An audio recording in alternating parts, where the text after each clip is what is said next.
Hey y'all, welcome back to Babeinlibrary. It's your girl Lisa, and today we're going to wrap up my May and my June reading month, as well as give you my July TBR.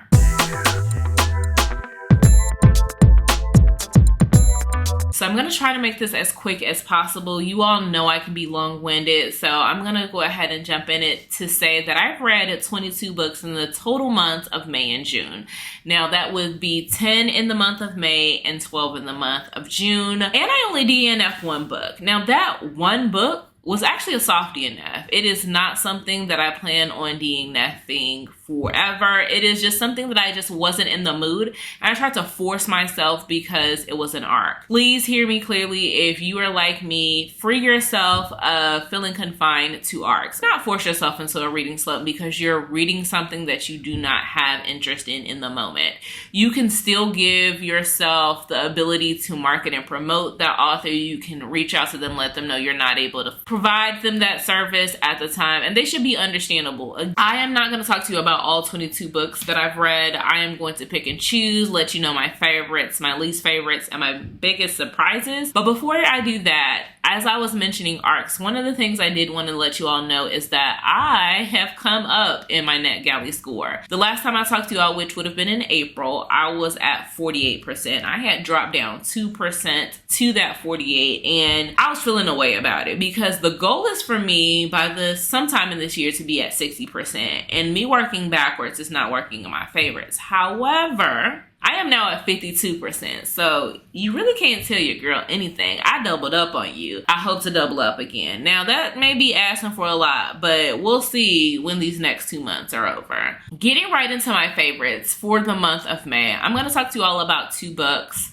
Those 2 books are going to be Savage Lover by Sophie Lark and Colliding with Fate by A.E. Valdez. Now, starting with Savage Lover, that, if you all have seen my Brutal Birthright reading vlog, that was like the creme de la creme.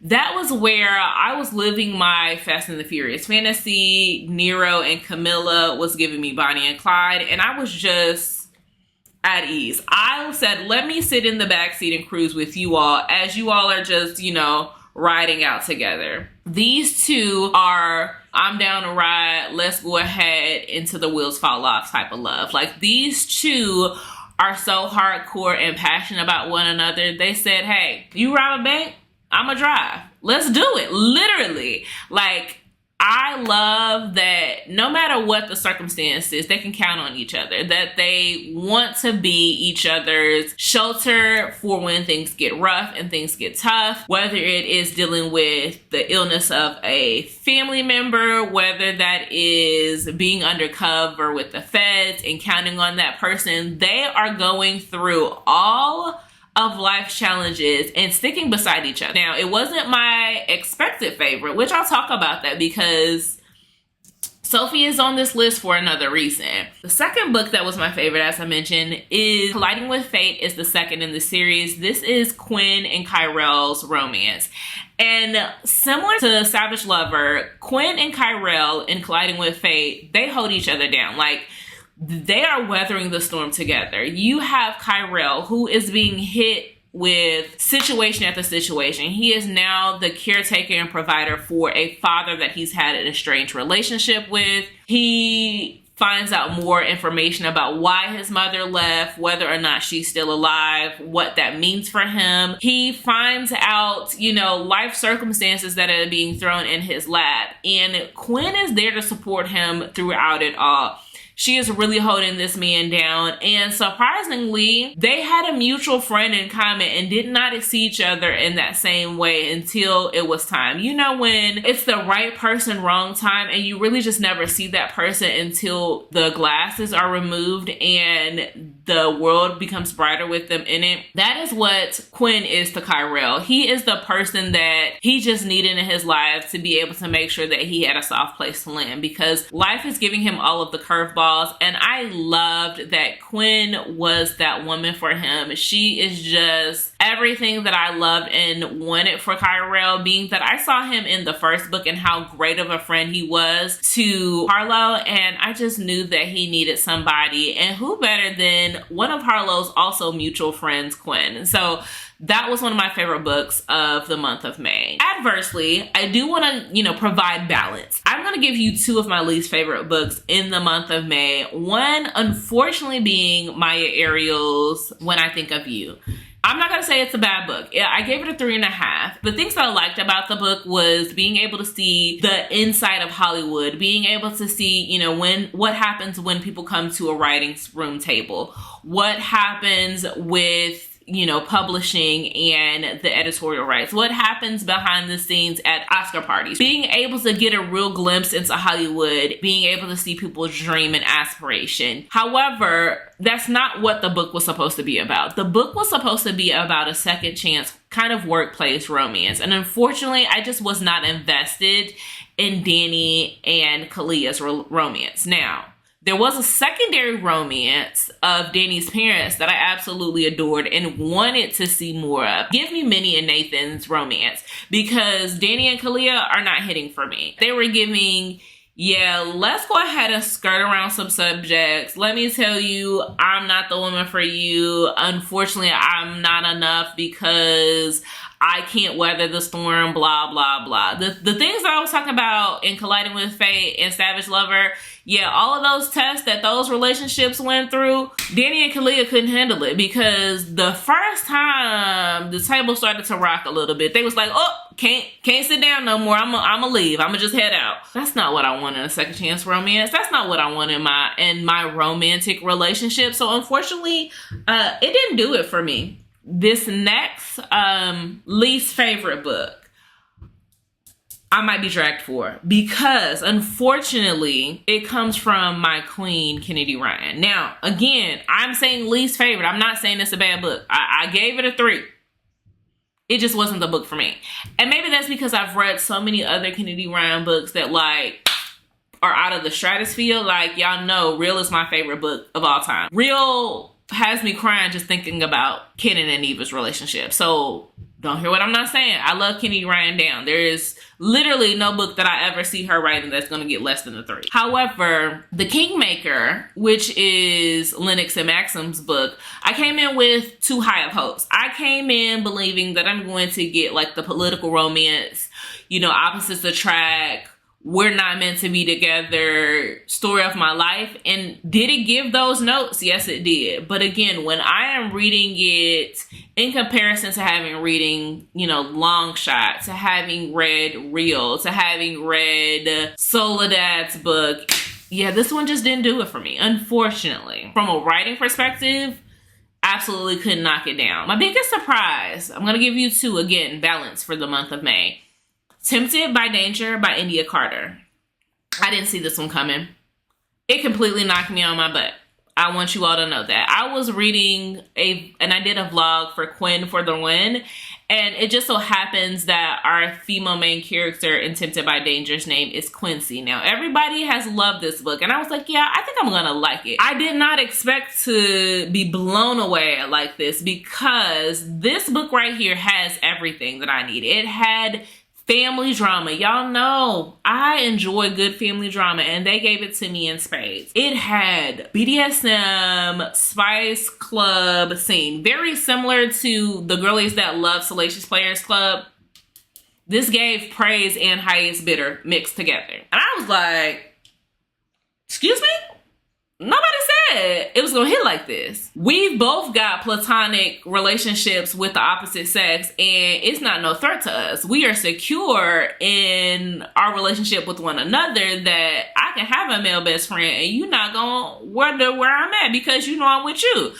The security of the relationship. So much as I'm gonna hold you down when your family is against you. I'm gonna let them know, hey, you don't need them because you got me now. That is where this book really just brought me over the top, and I loved every single minute of it. Now, that was a big surprise to me, because I had this on my Kindle and in my Audible for over a year, just sitting there waiting for me to realize, hey, baby, why you keep buying books? Why you keep looking for something else?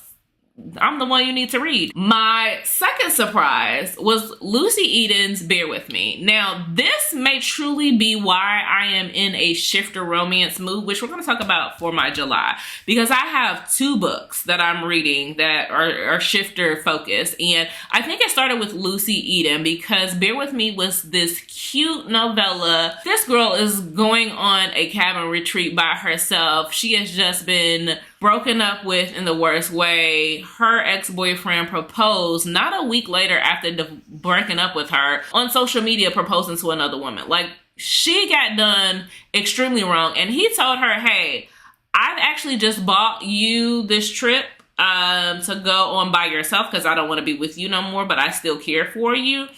And I want you to go check it out. Stubbornly, I probably would have said, nah, you can take that trip and shove it. But she went on it. And it's a good thing that she did because the cabin owner happens to be her mate. They build this beautiful lifestyle together that continues on. They have Protect Me, Hurt Comfort situation that I just absolutely adored. And you all know that's my bag. So Lucy Eden really did shock me with this one because I had no intent of picking this up. But I was like, if I'm going to read the second in the series, which is like a Devil Wears Prada retelling, I need to read the first. I am a sequential order reader, and so I figured I needed to pick up Bear With Me, and I didn't want to read that at first, and I'm glad I did. That covers the month of May. Let's talk about the month of June because we're already at 14 and a half minutes. In the month of June, I think one of my top 10 favorite books, like this book probably is vying for number 1. Ella Gets the D by Tanvier Pert. I did not read The 7-Year Itch. I knew that it had mixed feelings, but the tropes in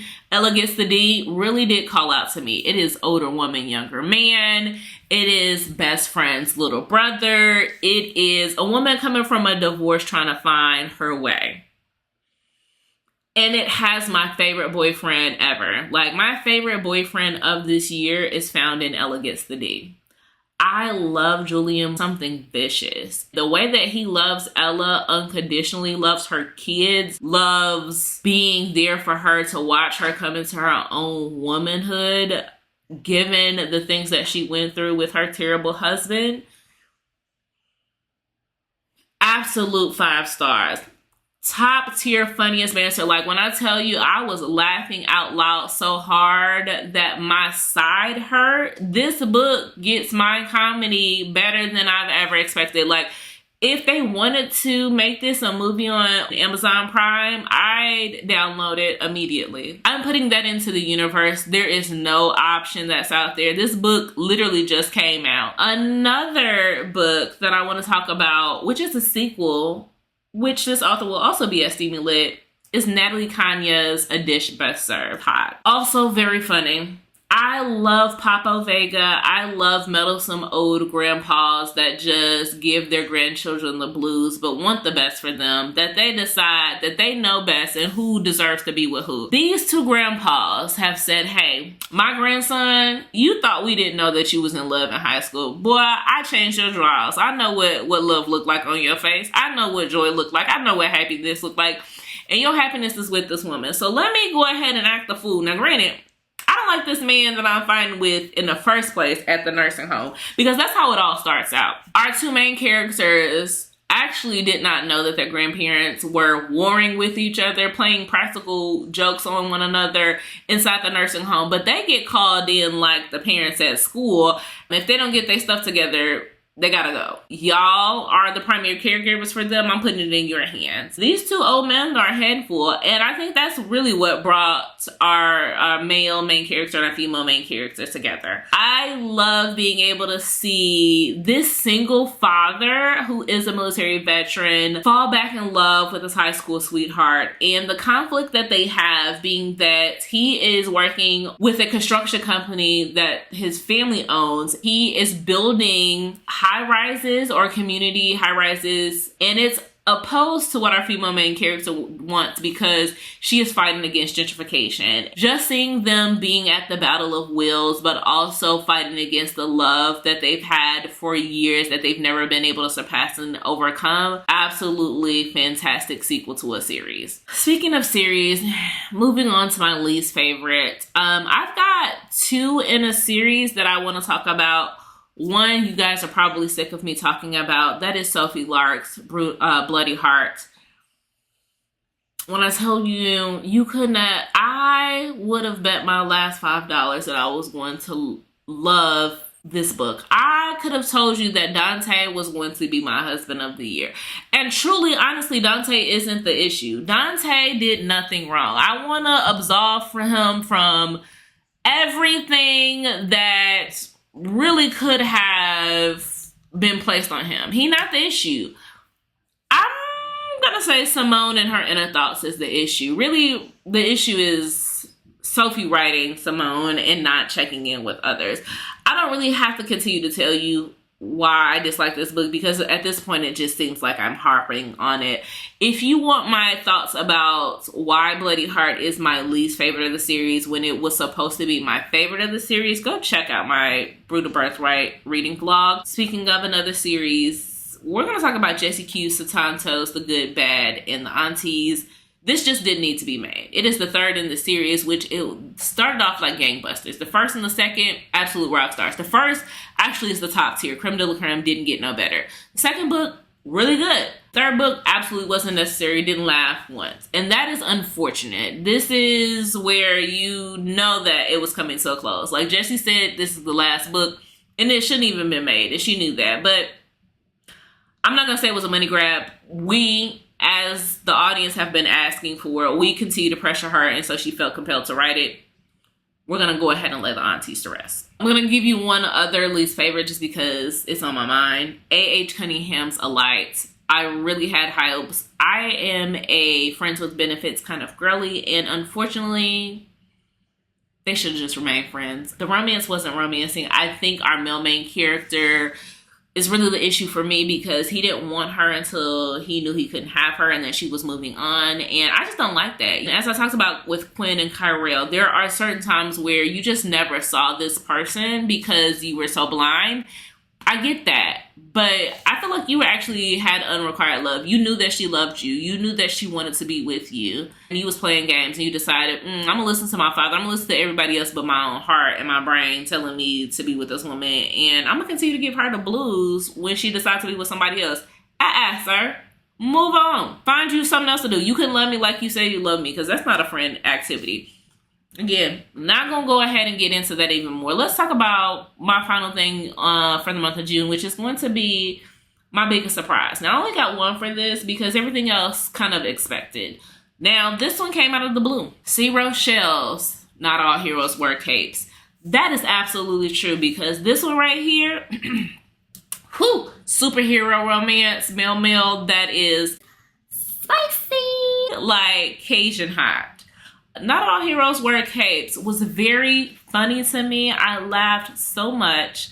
It was just vibes. If you like comic books and you don't take yourself too seriously and you want just a good, funny time, I'm going to tell you to pick up this one. Like I said, do not come in thinking that you're going to get a literary masterpiece. See, Rochelle said, hey, that's not my bag. What I'm here for is a doggone good time. And I want you all to feel like you're in the comic book pages, that you want to see these comedic villains that are like the big bad fall in love with the hero who is just sugary sweet.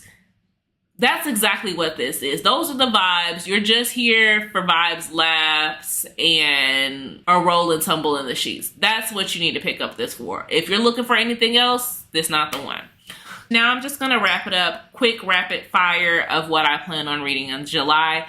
As I told you, I am in the mood for shifter romance. So right now I'm reading Fleeing Fate by Sabrina Day. It is a mega verse that is just chef kiss. I'm also reading Curvy Girl Summer by Daniel Allen. This is said to be Bridget Jones' Diary meets Survival of the Thickest.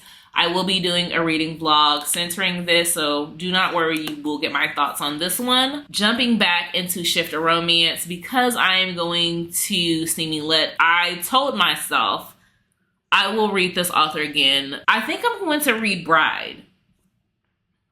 I know. But it's Shifter with a vampire. I think that this is, I am compelled. I'm going to say like a vampire, I am compelled to read this book, and I think I'm going to love it because, again, I'm just here for a good time, not a long time. I'm going to read it, see what I think about it. Now, it is my birthday month. And you know what that calls for? Birthday Girl by Penelope Douglas. Yes, it is time for me to read this. I finally have a physical copy. I have not read this yet.